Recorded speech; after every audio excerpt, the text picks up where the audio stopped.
Hello everyone, welcome back to my channel Veera's Cake Delight and another episode of baking series। तो आज की जो class है उसमें मैं बताऊंगी परफेक्ट तरीके से क्रीम बीट करना। जो भी डाउट्स होंगे सारे क्लियर करूंगी। जो जो प्रॉब्लम मैंने फेस किए हैं उससे आपको कैसे बचना है सारा कुछ बताऊंगी। तो पूरा वीडियो को ज़रूर देखिएगा, बहुत ही इंपॉर्टेंट होने वाली है आपके लिए ये वीडियो। स्पॉन्ज केक बनाना कैसे बनाना है वो मैंने बता दिया। तो चलो अब स्पॉन्ज केक बन गया तो उसकी क्रम कोटिंग करेंगे। तो क्रम कोटिंग के लिए सबसे इम्पॉर्टेंट चीज़ क्या है? क्रीम।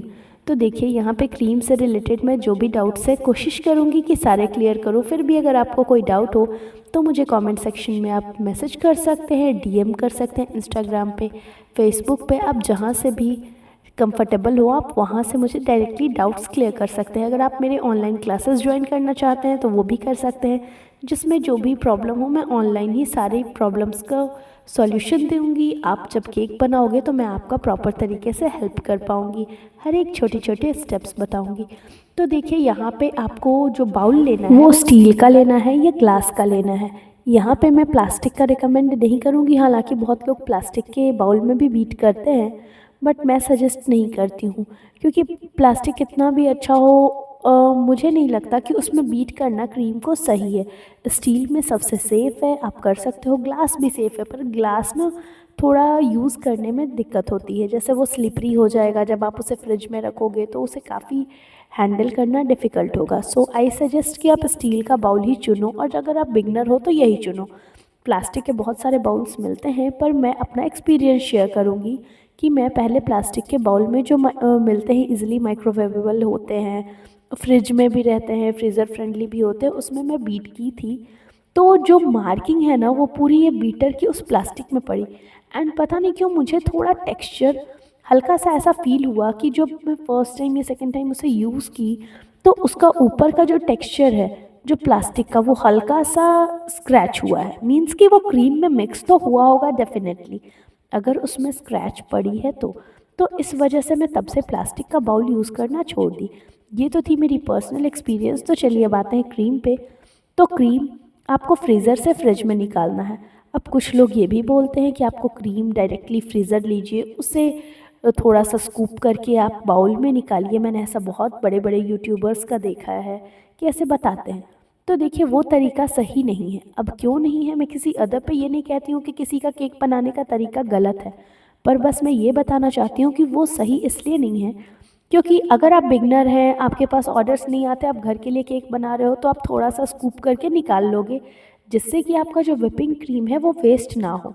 अगर आप फ्रीज़र में रखोगे, उसमें से स्कूप करके निकाल लिए 2-3 घंटे के लिए फ्रीज़र में, सॉरी फ्रिज में, तो आप उसे यूज़ कर सकते हैं। पर हम होम मेकर्स जो हैं, जिनके बिज़नेस होते हैं, जो अपना केक बनाते हैं, वो इस टाइप से करके नहीं रख सकते क्योंकि हमेशा ना अर्जेंट ऑर्डर कभी भी आ जाता है, और आप इतना टाइम नहीं दोगे कि उसे फ्रीज़र से फ्रिज में निकाल के रखो। देखो टेक्निकली बात को सोचना चाहिए, जो एक्चुअली में होता है। होम बेकर्स के पास ऑर्डर्स कभी भी आ जाते हैं, 2-3 घंटे में भी कभी कभी कस्टमर को केक चाहिए होता है, और हमारे पास ऑर्डर्स नहीं होता है तो हम लोग उस टाइम वो ऑर्डर लेते हैं।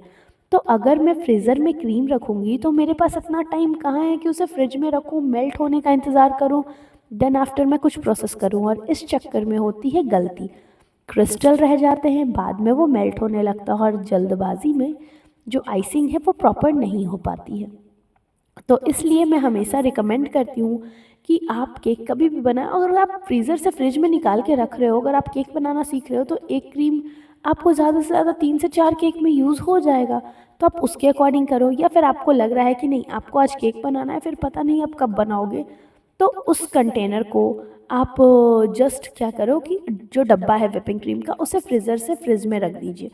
फ्रिज में रखने के बाद आप यूज़ कीजिए, फिर बाकी का जितना भी बचा हुआ क्रीम है उसे फिर से फ्रोज़न कर दीजिए। फिर जब आपको यूज़ करना है तो ऐसा नहीं होता कि क्रीम ख़राब हो जाती है, ये बिल्कुल ऐसी बात नहीं है। मैं सेल्फ टेस्टेड है, मैं खुद जानती हूँ, मैं खुद जो यूज़ की हूँ, जो एज्यूम की हूँ, जो देखी हूँ कि हाँ इससे क्रीम ख़राब नहीं होती है, वही सारी चीज़ें मैं आपको शेयर करूँगी।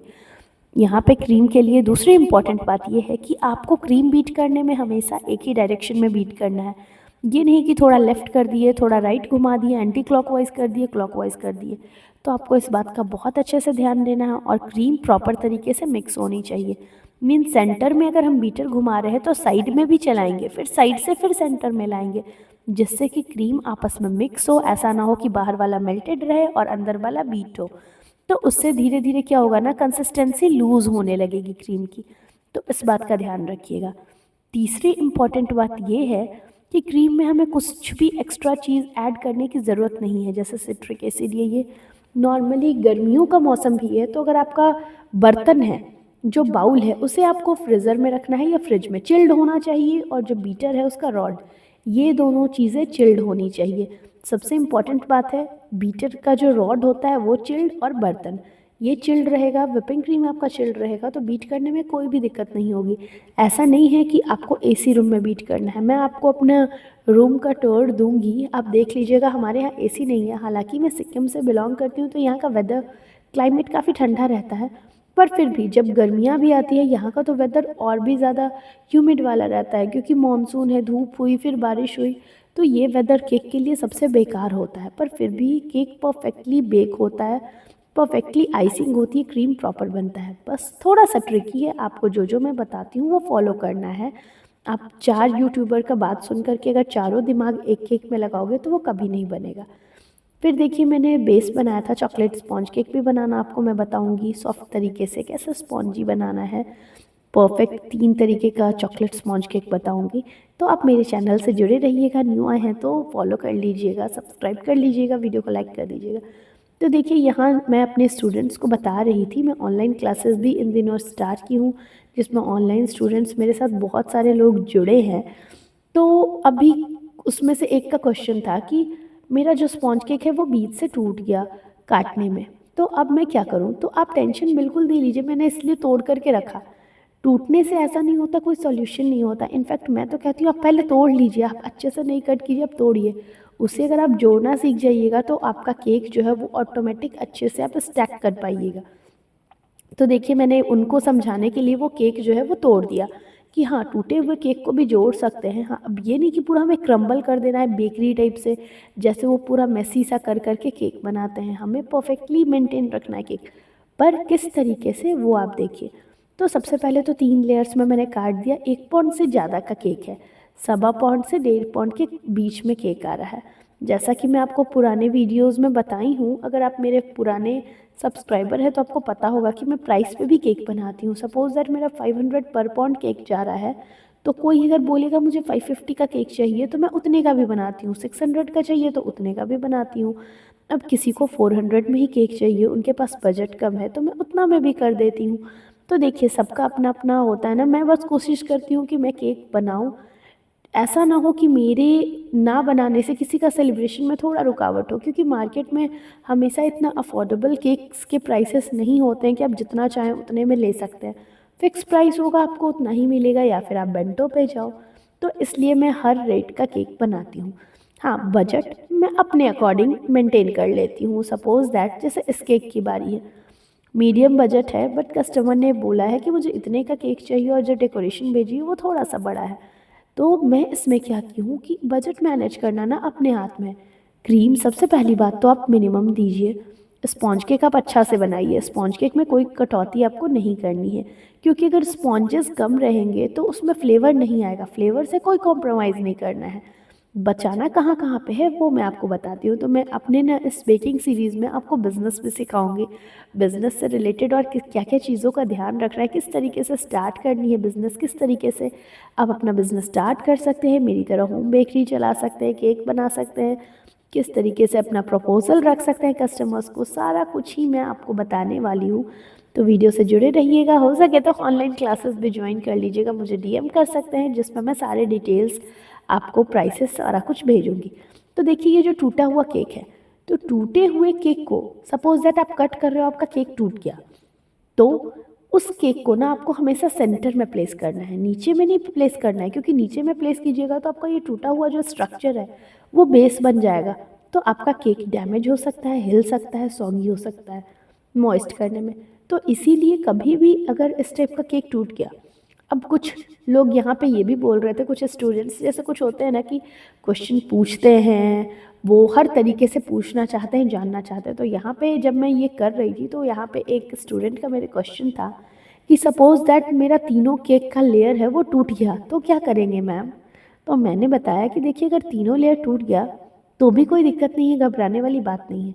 सबसे नीचे जो हमें क्रीम है वो प्रॉपर तरीके से लगाना है, और जो नीचे वाला लेयर हम मॉइस्ट करेंगे ना वो बेहद ध्यान से करेंगे, क्योंकि अगर वो हम ध्यान से नहीं करेंगे तो मॉइस्ट जो करने में पानी नीचे जाएगा शुगर सिरप, तो केक स्लिपरी हो जाएगा।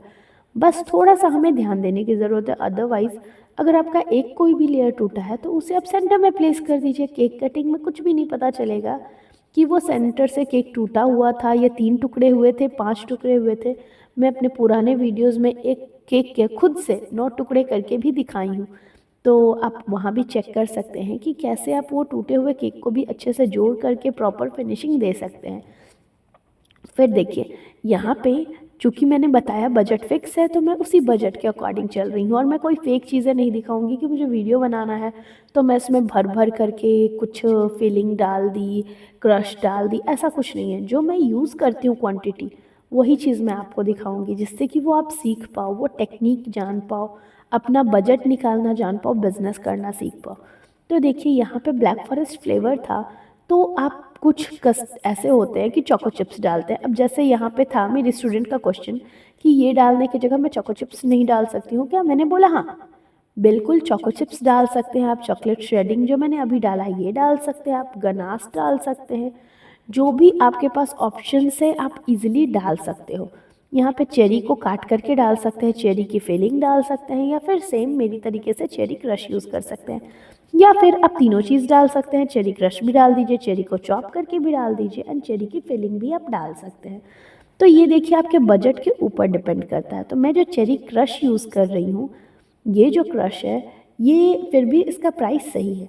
अगर आप चेरी की फिलिंग यूज़ करेंगे ना तो उसकी प्राइस काफ़ी ज़्यादा होती है, मीन्स 500 में आपको आएगा, तो वो काफ़ी, अब हम बिज़नेस कर रहे हैं तो हम अपने पॉकेट से लगा के तो नहीं देंगे ना कस्टमर को। तो वही चीज़ है कि यहाँ पे मैनेज करना है। अब चोको चिप्स कोई डालेगा तो आपके पास टाइम है तो आप घर पे चोको चिप्स बना सकते हो, पर होम बेकर्स होते हैं ना उनके पास इतनी टाइम नहीं हो पाती है ऑर्डर्स के चक्कर में, वीडियो एडिटिंग एंड एवरीथिंग, कि वो चोको चिप्स अलग से बना करके रखे। तो इसी वजह से मैं चॉकलेट श्रेडिंग का यूज़ करती हूँ। आप गनाश भी डाल सकते हो, गनाश भी ऑप्शनल है, पर गनाश में चॉकलेट्स ज़्यादा लगते, इस वजह से मैंने ये तरीका चुना। और यहाँ पे चेरी क्रश यूज़ की हूँ। अगर बजट थोड़ा कस्टमर का हाई होता तो मैं यहाँ चेरी चॉप करके भी डालती, चेरी की फिलिंग भी डालती। तो देखिए ब्लैक फॉरेस्ट फ्लेवर बेसिकली होता है क्या, चॉकलेट एंड चेरी का कॉम्बिनेशन। तो इस वजह से मैंने चॉकलेट का बेस रखा है, बीच में लेयरिंग में चॉकलेट की जो डार्क कंपाउंड है उसकी श्रेडिंग डाली हूँ एंड चेरी क्रश डाली हूँ। तो हमारा जो ये क्रम कोट है वो प्रॉपर तरीके से हो गया। इसकी फाइनल आइसिंग कैसे करनी है, डेकोरेशन कैसे करना है, प्रॉपर हार्ट शेप कैसे दिखाना है, सारा कुछ अगले पार्ट में दिखाऊंगी। तो देखिए फ्रेंड्स, वीडियो हेल्पफुल लगी होगी तो लाइक कर देना, चैनल पे न्यू आए हैं तो सब्सक्राइब कर दीजिएगा। न्यू वीडियोस के लिए, न्यू केक डेकोरेशन के लिए, न्यू केक डेकोरेटिंग आइडियाज़ के लिए, केक क्लासेस के लिए, अपना होम बिजनेस स्टार्ट करने के लिए। तो फिलहाल मैं चॉकलेट की श्रेडिंग और निकाल लेती हूँ, क्योंकि जो कस्टमर ने मुझे डिज़ाइन भेजी है उसमें साइड में जो ब्लैक फॉरेस्ट की ऑथेंटिक डिज़ाइन होती है वो ट्रेडिशनल वाली ही डेकोरेशन है, पर थोड़ा सा ट्विस्ट के साथ, वो आपको दिखाऊंगी। तो वीडियो से जुड़े रहिएगा, चैनल से जुड़े रहिएगा। मिलती हूँ अगले वीडियो में। Till then take care, bye bye, thank you so much for watching. और इसके पहले कि आप भूल जाए, जल्दी से लाइक बटन प्रेस कर दीजिए। Good night.